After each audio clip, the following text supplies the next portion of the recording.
في تطورات قضية الفنان المغربي سعد المجد المعتقل في سجن فلوري بباريس، علمت سوف تفي بأن جلسة المواجهة مع الفتاة الفرنسية لورا بريولين تنعقد في شهر يناير الجاري. وحسب مصدر سوف تفي فإن هيئة الدفاع عن الفتاة الفرنسية تعمل على الحصول على شهادة طبية جديدة تؤكد عدم قدرتها على المواجهة نتيجة الضغوط النفسية التي تعرضت لها أخيرا، خاصة بعد تعرضها للتعنيف على إيد عاشقتين للمجرد ليلة رأس السنة بأحد الملاهي الليلة، وأيضا نتيجة تلقيها لتهديدات من مجهولين على هاتفها النقال عبارة عن تسجيلات صوتية ورسائل نصية.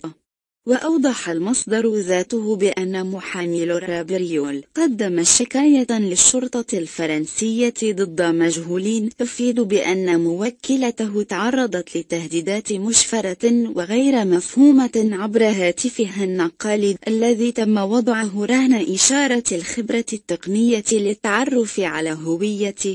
هؤلاء الأشخاص المتورطين في ترهيبها. وأضاف ذات المصدر بأن محامي لورا بريول الذي وصفه باء الماكري قد يستغل هذه التهديدات ليكسب تعاطف جمعيات حقوق الإنسان في فرنسا مع موكلته. وبخصوص مسار القضية فإن مصدر سوف تفي الموثوق منه أكد بأن ورقة شهادة حفظ قضية المجرد بالولايات المتحدة الأمريكية والتي لم تخدم هيئة الدفاع عنه وحرمته من الحصول على السراح المؤقت قد يستخدمها القضاء الفرنسي كدليل على وجود سوابق للفنان فيما يتعلق بالاغتصاب والعنف.